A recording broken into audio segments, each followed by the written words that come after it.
So, Jai Hind friends, welcome to Parikshagar, a one-stop solution for all your competitive examinations.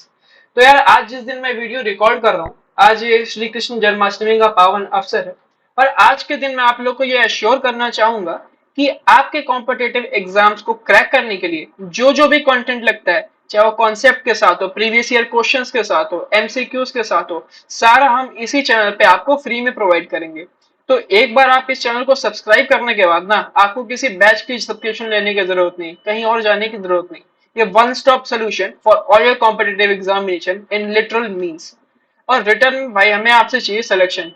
तो हमें पता है जब हमारे पहले कॉम्पिटेटिव एग्जाम निकले थे तो हमारे घर वालों के चेहरे पे कितनी खुशी थी। तो मैं चाहता हूँ कि आप भी वो अपने घर वालों के चेहरे पे वो खुशी देखो और वो आपके ऊपर प्राउड कर सके।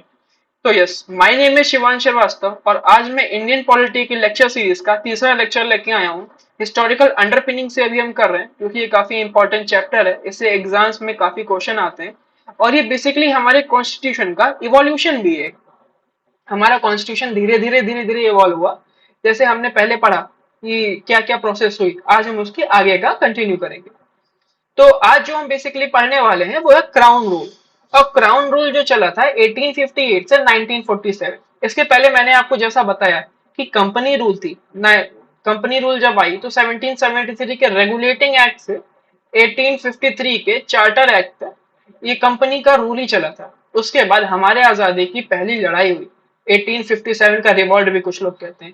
उसके बाद 1858 ने ब्रिटिश क्राउन जो है उन्होंने डायरेक्ट पावर एज्यूम कर ली। इसीलिए उस एरा को क्राउन रूल के रूप में भी जाना जाता है, जो कि 1858 से 1947 तक, जब तक हमारी आजादी नहीं हो गई तब तक वो एरा चला। तो बेसिकली एरा जो था वो कंटिन्यू किया कांग्रेस ने, क्योंकि 1885 में आप जानते हो कि कांग्रेस की एस्टेब्लिशमेंट हो गई थी। ठीक है, तो उसके बाद जो कांग्रेस है उसने उसने इस मूवमेंट को, क्राउन रूल में जो भी कुछ हुआ उन सबको ड्राइव करा। तो जैसा कि आप देख सकते हो, ये मैंने कुछ फोटोज भी डाली हैं। Origin of Indian national Congress, जो पहले इंडियन नेशनल कांग्रेस बनी थी, उसके बाद इंडियन नेशनल कांग्रेस के काफी अच्छे लीडर्स, ये महात्मा गांधी, नेताजी, सरदार पटेल, पंडित नेहरू, ये सब लोग हैं। तो ये सब काफी लीडर्स हैं जिन्होंने कंट्रीब्यूट किया हमारे देश को आजादी दिलाने में। तो बेसिकली क्राउन रूल में आज हम क्या क्या पढ़ेंगे। आज हम लोग पढ़ेंगे कि गवर्नमेंट ऑफ इंडिया एक्ट 1858 क्या होता है, इंडियन काउंसिल एक्ट 1861 क्या आया, इंडियन काउंसिल एक्ट 1892 क्या था, इंडियन काउंसिल एक्ट ऑफ 1909 और Indian government of India act 1919 तक। यहां तक आज हम पढ़ने वाले हैं। ठीक है, तो आज हम चलिए चालू करते हैं। सबसे पहला है गवर्नमेंट ऑफ इंडिया एक्ट 1858। तो रीजन क्या था आने का, गवर्नमेंट ऑफ इंडिया 1858 के आने का रीजन था फर्स्ट वॉर ऑफ इंडिपेंडेंस। ठीक है, हमारी आजादी की जो पहली लड़ाई हुई उसके बाद अंग्रेजों को लगा कि नहीं, अब हमें डायरेक्ट पावर एज्यूम करनी चाहिए, क्योंकि अब इंडियंस पे कंट्रोल करना through company is very tough. तो उन्होंने डायरेक्ट पावर एज्यूम करी। ठीक है, तो वहां की क्वीन विक्टोरिया बन गई इंडिया की भी क्वीन। तो क्राउन रूल चालू होता है गवर्नमेंट ऑफ इंडिया एक्ट के बारे में। एक जो इंपॉर्टेंट फीचर है, इसको बोला जाता था act for good government of India. अब गुड गवर्नमेंट ऑफ इंडिया क्या है? अभी अगर गुड गवर्नमेंट ऑफ इंडिया है तो इसका मतलब क्या, पहले बैड गवर्नमेंट थी। तो ब्रिटिश ईस्ट इंडिया कंपनी ऐसी तो थी नहीं कि वो अब मान ले कि हम बैड गवर्नमेंट थे। गुड गवर्नमेंट का मतलब ये होता है एक ऐसी गवर्नमेंट को एस्टेब्लिश करना जो आंसरेबल हो, जिससे आप जाके सवाल पूछ सकते हो। तो अंग्रेजों ने क्या बोला कि डियर इंडियंस, हम आपको पहली बार आंसरेबल गवर्नमेंट दे रहे हैं। आप इससे पहले किसी से जाके पूछ नहीं सकते थे आप क्यों कर रहे हो। ठीक है, आप अकबर से जाके पूछ नहीं सकते थे आपने ये क्यों किया। आपने जाके किसी से पूछ नहीं सकते थे कि आपने ताजमहल बनवाने में इतने पैसे क्यों खर्च किए। हम एज अ ब्रिटिश आपको ये आजादी दे रहे हैं कि आप आके हमसे सवाल पूछ सको। तो इसलिए इस एक्ट को कहते थे act of good government in India. ये भी एग्जाम में आता है तो डायरेक्टली काफी इंपॉर्टेंट है। ठीक है, अब चलते हैं इस एक्ट के प्रोविजन की तरफ। तो सबसे मेन प्रोविजन इसका, जो पहले गवर्नर जनरल ऑफ इंडिया की पोस्ट थी जो 1833 के एक्ट से लगी थी, अब गवर्नमेंट जनरल ऑफ इंडिया का पोस्ट को हटा दिया गया और उसको वाइसरॉय कर दिया गया। तो ये मीम काफी फेमस होगा, आप जानते होंगे कि नहीं ये नहीं करना, और हाँ अब वाइसरॉय। तो ये कैनिंग थे, जब 1857 का रिवॉल्ट हुआ तो यही गवर्नर जनरल ऑफ इंडिया थे और यही पहले वाइसरॉय भी बने। तो ये भी काफी इंपॉर्टेंट क्वेश्चन है कि पहला इंडिया का वाइसरॉय कौन बना था। तो ये कैनिंग थे। ठीक है, तो अब इस एक्ट के फीचर के बारे में बात करेंगे। तो जैसा कि मैंने आपको बताया कि जो गवर्नर जनरल की पोस्ट थी अब वो हटा के वाइसरॉय की पोस्ट को स्टैब्लिश कर दिया गया। और जैसा कि आपको पता होगा कि पिट्स इंडिया एक्ट से एक ड्यूअल गवर्नमेंट की शुरुआत हुई थी। ठीक है, तो एक था कोर्ट ऑफ डायरेक्टर्स, सॉरी एक था कोर्ट ऑफ डायरेक्टर्स और एक था बोर्ड ऑफ कंट्रोल। तो अब इस एक्ट से क्या हुआ कि दोनों को कर दिया गया एबॉलिश। अब ना कोर्ट ऑफ डायरेक्टर जो कि कॉमर्शियल बॉडी थी अब वो भी नहीं रहेगी और बोर्ड ऑफ कंट्रोल ये बॉडी भी नहीं रहेगी। इसके जगह पे एक नई ऑफिस खोली गई जिसको बोलते हैं secretary of state of India. इसकी पोस्ट तो secretary of state basically British parliament में बैठा हुआ एक इंसान था जिसको इंडियन अफेयर्स का सारा चार्ज मिला हुआ था। तो वो गारंटी लेता था इंडियन के सारे अफेयर्स की। ठीक है, तो ये कुछ इस एक्ट की खास बात। और क्या कहते हैं, सेक्रेटरी ऑफ स्टेट की एक काउंसिल बनी थी, 15 मेंबर की काउंसिल थी, लेकिन ये कुछ खास इंपॉर्टेंट का है नहीं एग्जाम में। और एक क्या कहते हैं सेक्रेटरी ऑफ स्टेट की बॉडी थी, ये मैंने बताया कि आप इससे क्वेश्चन पूछ सकते थे। तो इस क्वेश्चन पूछने का मतलब क्या था कि आप इसको स्यू कर सकते हो कोर्ट्स में। इसको आप इंडिया में स्यू कर सकते हो, इंग्लैंड में स्यू कर सकते हो और ये आप पे स्यू कर सकती है। तो ये एक तरीके से आंसरेबिलिटी इन्होंने डेवलप करी थी। ठीक है, तो इस एग्जाम की खास मतलब इस एग्जाम के लिए हमें जो मेजर पॉइंट है वो ये है कि वॉइसरॉय की पोस्ट स्टैब्लिश हुई, कैनिंग बने हमारे पहले viceroy, court board of control of court of directors की पावर को एबॉलिश किया गया, एक नई ऑफिस बनी किसकी, secretary of state of India की। ये इस इंपॉर्टेंट एग्जाम के लिए इंपॉर्टेंट पॉइंट। आप चाहो तो नोट्स बना लो इसके, और नोट बना ही लो यार क्योंकि ये पीडीएफ में काफी लेंदी हो जाता है। एक पॉइंट वाइज आप बना सकते हो इसका। तो 1858 में जितने काम की चीजें थी उसको हमने देख ली। अब चलते हैं इंडिया काउंसिल एक्ट ऑफ 1861 पर। तो जैसा हमें पता है कि 1857 के रिवॉल्ट के बाद इनको पता चला कि अब ओनली ब्रिटिश रूल नहीं चल सकता। क्या कि अब लेजिस्लेटिव में भी ब्रिटिश हो, एग्जीक्यूटिव में भी ब्रिटिश हो, जुडिशरी में तो ब्रिटिश थे ही थे सुपीरियर पोस्ट पे। तो ऐसा तो अब नहीं चल सकता, हमें इंडियंस को भी इंक्लूड करना पड़ेगा कुछ कुछ की पोस्ट पे। ठीक है, तो एक इसमें जो 1861 में जो एक्ट पास किए गए वो किसके लिए किए गए थे, डिसेंट्रलाइजेशन के लिए। ठीक है, जो 1773 में जो मैंने बताया कि सेंट्रलाइजेशन चालू हुई थी और वो सेंट्रलाइजेशन स्टार्ट हुई थी और 1833 में जाके वो फिनिश हुई। उसको वापस डिसेंट्रलाइज करने स्टार्ट किया गया कब, काउंसिल्स एक्ट ऑफ 1861 से। ठीक है, तो उसमें क्या बनती है, वाइसरॉय की एक काउंसिल बनती है, लेजिस्लेटिव काउंसिल। लेजिस्लेटिव मतलब कानून बनाने वाली काउंसिल। उसमें 3 नॉन ऑफिशियल मेंबर ऐड किए गए। नॉन ऑफिशियल मेंबर तो इनका कुछ काम था नहीं खास, इनके लिए खाली ये बोला गया कि आप जाइए वहां जाके बैठे और वापस चले आइए। न ये कोई वोट दे सकते थे, ना इनके विचारों की कोई वैल्यू थी वहां पे। ये खाली एक बेसिक नॉन ऑफिशियल मेंबर थे कि हाँ यहाँ पे कुछ कुछ इंडियंस की हम इंक्लूजन कर रहे हैं। ठीक है, तो मेन बात ये थी कि उस समय हमारी इतनी लिटरेसी रेट भी नहीं थी, तो हमारी जो मासेस हैं उसको ये समझ में नहीं आता था कि एक्चुअली हो क्या रहा है, ये कर क्या रहे हैं। उन्हें तो ये लगता था कि ब्रिटिश ने हाँ ठीक है अब हमारे लोगों को भी ऐड किया गया। तो पहले जो 3 लोग थे वो थे sir Dinkar Rao, Maharaja of Banaras और महाराजा ऑफ पटियाला।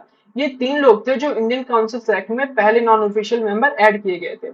ठीक है, उसके बाद उसके बाद और कुछ मतलब इस स्लाइड में कुछ खास काम का नहीं, तो मैं आपको ये अंडरलाइन कर देता हूँ कि एक एक बनी थी नॉन ऑफिशियल मेंबर की काउंसिल, तो महाराजा ऑफ बनारस, महाराजा ऑफ पटियाला और सर दिनकर राव, ये 3 लोग थे जो। अच्छा, एक खास बात इस एक्ट की थी कि ये जो 3 लोग थे जो नॉन ऑफिशियल मेंबर थे वो नॉमिनेट होते थे बाय वॉइस रॉय।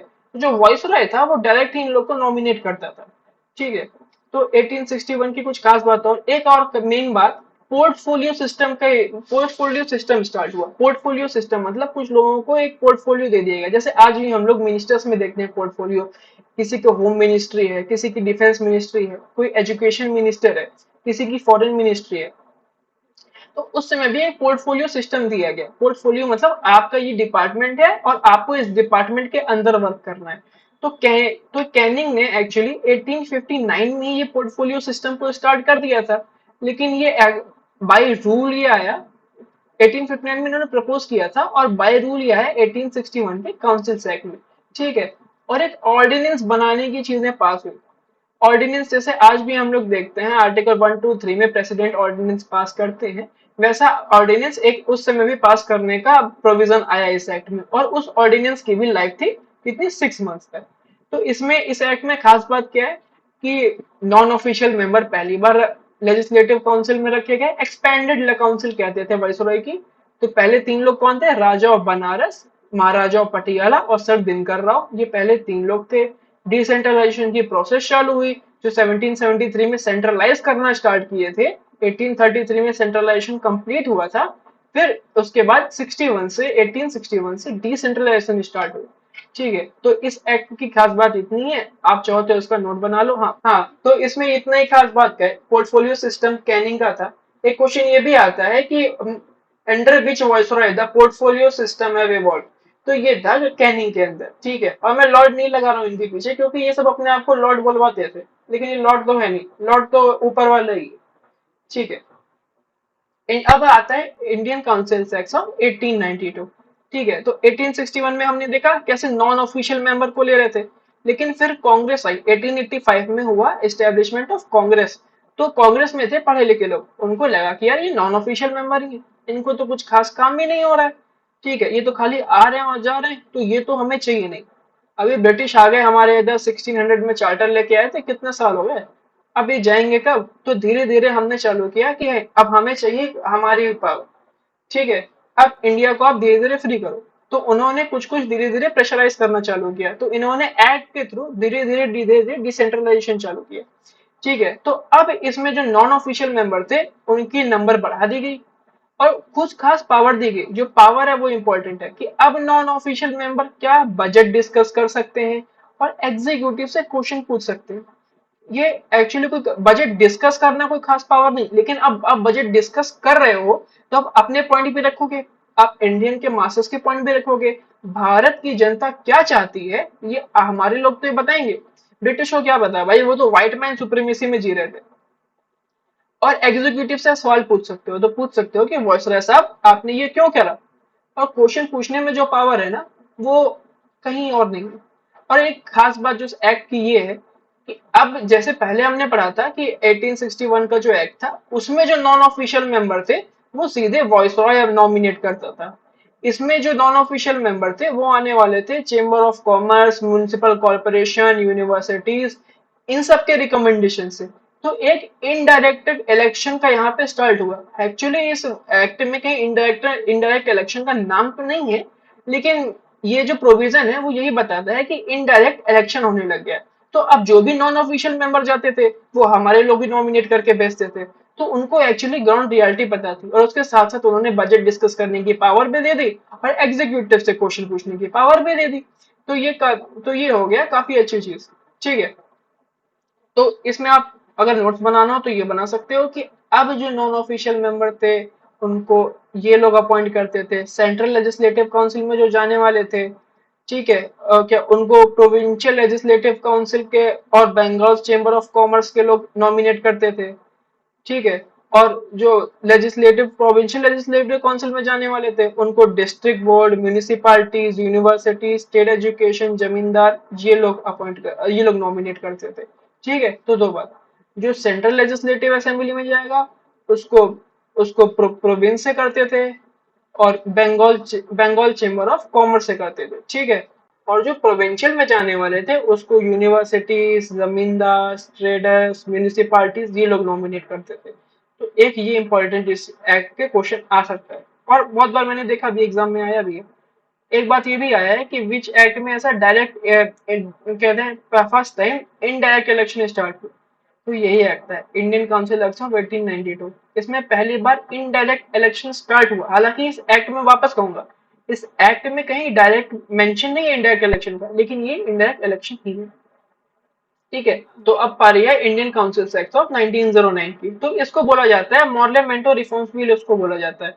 तो अब ये लोग कौन है, मॉर्ले कौन है, मिंटो कौन है? तो मॉर्ले जो है secretary of state of India थे, और मिंटो जो थे इंडिया के वॉइसरॉय थे। Secretary of state of India, इनकी ऑफिस हमने पढ़ी कि अभी 1858 के एक्ट के बाद बनी थी। हाँ, तो जब मैं बोलता हूँ नई ऑफिस बनी थी, उसका मतलब फिजिकल ऑफिस मत समझ लेना यार आप लोग कि हाँ कोई नया रूम लिया था इन्होंने किराए पे, नहीं, एक सेक्रेटरी ऑफ स्टेट की नई पोस्ट ही बनी थी। ठीक है, अब चलते हैं इसके फीचर्स की तरफ। तो जैसा हम लोग 1861 से ही देख रहे थे कि धीरे धीरे धीरे जो लेजिस्लेटिव काउंसिल था उन्होंने इसमें डिसेंट्रलाइजेशन स्टार्ट किया। तो लास्ट टाइम हमने पढ़ा था कि इनडायरेक्ट इलेक्शन का था। ठीक है, कि अब जो लोग थे वो इंडियंस ही नॉमिनेट करके भेजते थे। इंडियन काउंसिल एक्ट 1909 में क्या किया इन्होंने, दोनों में नंबर बढ़ा दिए। किसमें? सेंट्रल लेजिस्लेटिव काउंसिल, क्या सेंट्रल लेजिस्लेटिव काउंसिल, मैं सीएलसी लिख दे रहा हूँ, और प्रोविंशियल लेजिस्लेटिव काउंसिल, ठीक है, पीएलसी लिख दे रहा हूँ। तो सेंट्रल लेजिस्लेटिव काउंसिल में पहले था 16, अब इसको बढ़ा के कर दिया उन्होंने 60, और प्रोविंशियल लेजिस्लेटिव काउंसिल में कोई ऐसा फिक्स नंबर नहीं रखा। ठीक है, तो सेंट्रल लेजिस्लेटिव काउंसिल में इन्होंने क्या करा, ब्रिटिशर्स की मेजोरिटी तो रख ली, ऑफिशियल मेंबर्स की मेजोरिटी तो रख ली, लेकिन प्रोविंशियल लेजिस्लेटिव काउंसिल में ऑफिशियल मेजोरिटी नहीं थी, नॉन ऑफिशियल मेंबर की मेजोरिटी थी, यानी इंडियंस की मेजोरिटी थी। ठीक है, और हम आगे पढ़ेंगे इसमें अलग अलग हमें राइट्स भी मिले। क्या? अब हम बजट्स पे रिजोल्यूशन मूव कर सकते थे, हम सप्लीमेंट्री क्वेश्चन पूछ सकते थे, यानी क्वेश्चन का उन्होंने रिप्लाई दिया और उसके बाद फर्दर उस रिप्लाई पे हम क्वेश्चन पूछ सकते थे। ठीक है, तो इसका मतलब ये कि अब हमारे लोग जो हम ही नॉमिनेट करके भेज रहे हैं वो हमारी बातें वहां जाके करेंगे लेजिस्लेटिव काउंसिल में, और धीरे धीरे जो एक्ट होंगे वो हमारे हिसाब से बनाएंगे। ठीक है, और एक फर्स्ट टाइम, ये पहली बार, इससे पहले हम लोग पढ़ रहे थे लेजिस्लेटिव काउंसिल में नॉन ऑफिशियल मेंबर भरे जा रहे थे। क्या? लेजिस्लेटिव काउंसिल में भरे जा रहे थे कौन? Non official, non official members. ठीक है, एनओएम लिख दे रहा हूँ, non official members. First time क्या हुआ था, वॉइसरॉय की एग्जीक्यूटिव काउंसिल में, लेजिस्लेटिव मतलब कानून बनाने वाली काउंसिल, जैसे आज हमारी राज्यसभा है, लोकसभा है।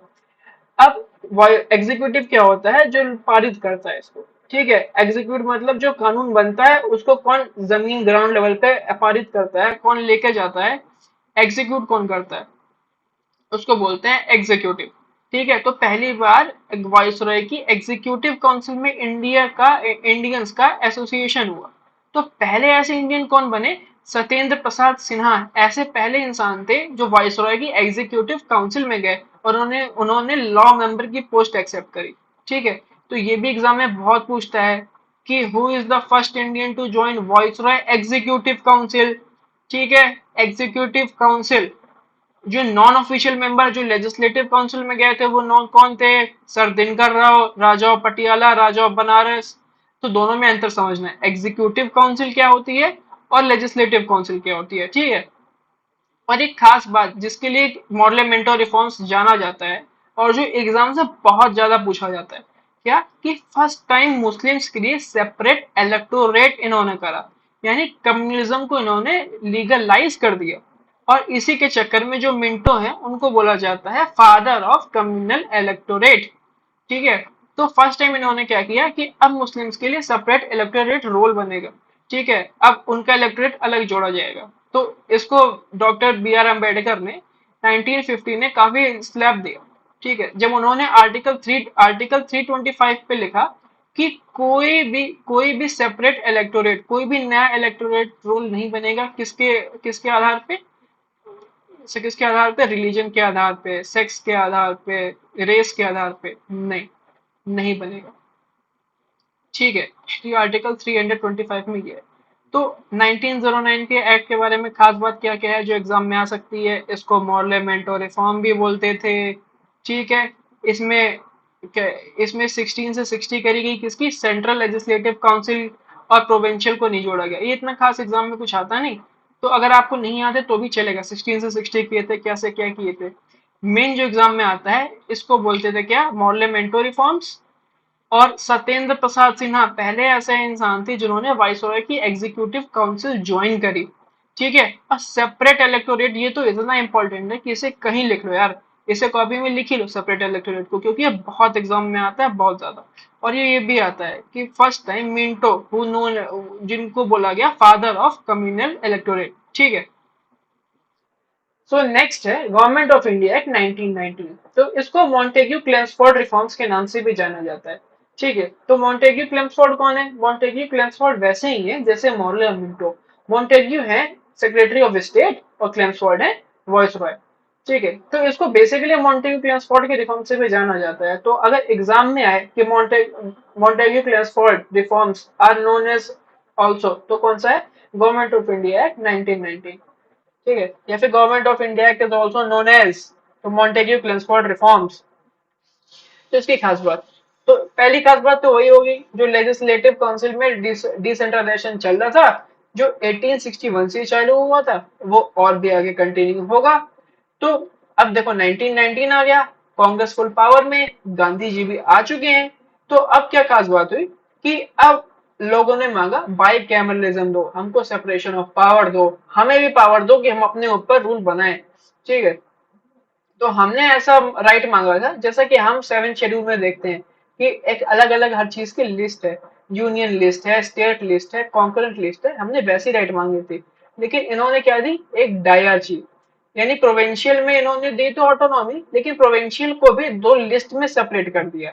एक लिस्ट को कहा गया ट्रांसफर्ड सब्जेक्ट और एक को कहा गया रिजर्व सब्जेक्ट। तो ट्रांसफर्ड सब्जेक्ट तो हमें मिले, लेकिन वो जो ट्रांसफर सब्जेक्ट में जो जो प्रोविजन थे, जो जो पावर हमें मिली, वो किसी काम की नहीं थी, वो ऐसी नहीं थी कि हम कोई बड़े इम्पैक्ट पे चेंज कर सके। और जो रिजर्व सब्जेक्ट थे, वो फाइनली वाइसरॉय की कंसिडरेशन के लिए रखे ही गए। तो इनडायरेक्ट हमें कुछ मिला ही नहीं। ठीक है, तो हमने मांगी थी कि प्रॉपर सेपरेशन हो, लेकिन इन्होंने क्या दे दिया, स्यूडो सेपरेशन। ठीक है, तो इस ड्यूल सिस्टम को हम लोग एक डायरची भी कहते हैं। ठीक है, और इस एक्ट से क्या हुआ, दो और चीजें बनी। जैसे पहले हमने पढ़ा था कि सेंट्रल लेजिस्लेटिव काउंसिल थी, एक क्या थी, प्रोविंशियल लेजिस्लेटिव काउंसिल थी। अब उसका नाम बदल दिया गया और उसको बोला गया एक को बोला गया क्या कहते हैं, council of state, and lower house को बोला गया लेजिस्लेटिव असेंबली। जैसे आज हम बोलते हैं राज्यसभा और लोकसभा, वैसे उस समय भी बोला गया। ठीक है, और और एक इम्पॉर्टेंट चीज जो यहाँ छूट गई कि वॉइसरॉय की जो एग्जीक्यूटिव काउंसिल थी, जैसे हमने पहले बताया था कि वॉइसरॉय की एग्जीक्यूटिव काउंसिल, सत्येंद्र प्रसाद सिन्हा पहले ऐसे इंसान बने थे वॉइसरॉय के एग्जीक्यूटिव ज्वाइन करी और इनको लॉ का डिपार्टमेंट मिला था। अब इसको एक्सपेंड करा गया, तो वॉइसरॉय की जो एग्जीक्यूटिव काउंसिल थी उसमें अब 3 इंडियंस होने लगे, टोटल 6 पीपल ही थे। अब 6 में से 3 इंडियन होने लगे, यानी 50% मेजोरिटी हमारी होगी। और मॉडलिमेंटो रिफॉर्म्स में जो क्या कहते हैं, कम्युनल रिप्रेजेंटेशन मुस्लिम्स को इसमें मिला था, इसको एक्सटेंड कर दिया गया। किसको, सिख्स को भी दे दिए, इंडियन क्रिश्चियंस को भी दे दिए, एंग्लो इंडियंस को भी दे दिए, यूरोपियंस को भी दे दिए, इन सबको कम्युनल रिप्रेजेंटेशन दे दिया गया सेपरेट इलेक्टोरेट देने के बाद में। ठीक है, और एक हाई कमिश्नर का ऑफिस खुला है, high commissioner of for India, इसका ऑफिस खुला किसमें, लंदन में। ठीक है, तो एग्जाम में इतनी खास काम काम की बात है। एक और सेंट्रल पब्लिक सर्विस कमीशन की स्टैब्लिशमेंट हुई थी 1926 में, लेकिन ये एग्जाम में पूछता नहीं, क्योंकि 1935 में एक federal service public service commission की स्टैब्लिशमेंट हुई थी, जिसको हम लोग आज यूपीएससी के नाम से जानते हैं, जिसकी सीडीएस एपीएफ की एग्जाम की तैयारी हम खुद भी कर रहे हैं। ठीक है, तो एग्जाम की खास बात क्या, डायआरची पूछ लेता है कि which government of India act, यानी which act introduce the system of dyarchy, तो गवर्नमेंट ऑफ इंडिया एक्ट 1919। कौन सा ऐसा एक्ट है जिससे क्या कहते हैं, सेंट्रल लेजिस्लेटिव काउंसिल और प्रोविंशियल लेजिस्लेटिव काउंसिल का नाम बदला गया था, तो वो भी गवर्नमेंट ऑफ इंडिया एक्ट 1919 या मॉन्टेगो क्लेसफोर्ड रिफॉर्म्स। कौन सा ऐसा एक्ट था जिससे कम्युनल रिप्रेजेंटेशन को एक्सटेंड किया गया, किसको, सिक्स को, यूरोपियंस को, एंग्लो इंडियंस को, ये भी वही एक्ट है, government of India act 1919। High commissioner का ऑफिस किस एक्ट से खुला, गवर्नमेंट ऑफ इंडिया एक्ट 1919। तो इतनी एग्जाम की खास बात है। ठीक है, तो यार आज इस वीडियो के लिए इतना ही। आज हम लोग क्विक रिकैप कर लेते हैं कि आज हमने क्या क्या पढ़ा। ठीक है, और हम लोग इंडेक्स से ही कर लेते हैं। 1858 का एक्ट हमने देखा, उसमें क्या देखा, क्राउन ने पावर ले ली, वॉइस रॉय बने, पहले गवर्नर जनरल थे, अब क्या बने, वॉइस रॉय। उसके बाद सेक्रेटरी ऑफ स्टेट का नया ऑफिस खुला। Indian council act, portfolio system याद करो, कैनिंग का पोर्टफोलियो सिस्टम, वो इसमें 1861 में बहुत इंपॉर्टेंट का है। ठीक है, नॉन ऑफिशियल मेंबर है इसमें, पहले 3 नॉन ऑफिशियल मेंबर कौन थे लेजिस्लेटिव काउंसिल में, कौन कौन थे, sir Dinkar Rao, Maharaja of Patiala, Raja of Banaras, ये पहले 3 नॉन ऑफिशियल मेंबर थे। इनको कौन नॉमिनेट करता था, इनको वाइसरॉय नॉमिनेट करते थे। फिर आए इंडियन काउंसिल एक्ट 1892, इसमें क्या हुआ, इनडायरेक्ट इलेक्शन स्टार्ट हुए। हालांकि इस एक्ट में वापस कहूंगा कि कहीं डायरेक्ट मेंशन नहीं है इनडायरेक्ट इलेक्शन होंगे, लेकिन इसमें स्टार्ट हुए। तो कैसे स्टार्ट हुआ, जो सेंट्रल लेजिस्लेटिव काउंसिल में लोग थे, वो नॉमिनेट किए जाते थे प्रोविंशियल लेजिस्लेटिव काउंसिल और बंगाल चेंबर ऑफ कॉमर्स से। और जो प्रोविंशियल लेजिस्लेटिव काउंसिल थे, उसके नॉन ऑफिशियल मेंबर नॉमिनेट किए जाते थे क्या कहते हैं, chamber of commerce, universities, municipalities, जमींदार, इन लोग द्वारा। ठीक है, फिर आता है इंडियन काउंसिल एक्ट ऑफ 1909। इसको क्या बोले, मॉर्लेमेंटो रिफॉर्म्स। इसमें खास बात क्या थी कि सेपरेट इलेक्टोरेट फॉर मुस्लिम्स इसमें आया। ये एग्जाम में पूछता है, सेपरेट इलेक्टोरेट फॉर मुस्लिम्स किस एक्ट में आया।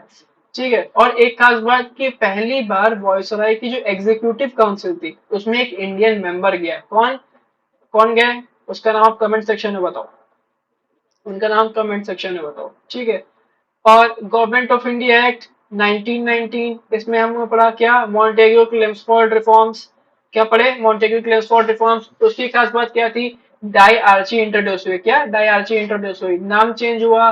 क्या, central central council, central legislative council और प्रोविंशियल लेजिस्लेटिव काउंसिल का नाम चेंज हुआ। उसके बाद क्या हुआ, हाई कमिश्नर का एक ऑफिस खुला। क्या, हाई कमिश्नर का ऑफिस खुला। और जो वाइसरॉय की एग्जीक्यूटिव काउंसिल थी, जिसमें लास्ट टाइम केवल 1 मेंबर था, अब कितने लोग हो गए, अब उसमें हो गए 3 मेंबर। कितने हो गए, 3 मेंबर। तो ये इंपॉर्टेंट चीज। ठीक है, चलो बना देखा। नेक्स्ट वीडियो में हम देखेंगे government of India act 1935, Indian independence act 1947। इसके साथ कुछ चीजें और बताऊंगा कि फीचर्स, हमारे कॉन्स्टिट्यूशन के क्या क्या फीचर्स हैं जो एग्जाम में पूछ लेता है, कि which of the following is not feature of our Indian constitution, ये करके एग्जाम में पूछ लेता है। इसके साथ साथ बताऊंगा कि इसके ये 1935 लाने की जरूरत क्या पड़ी, क्या कम्युनल अवार्ड क्या था, साइमन कमीशन क्या था, ये सब हम लोग देखेंगे नेक्स्ट वीडियो में। तब तक के लिए जय हिंद।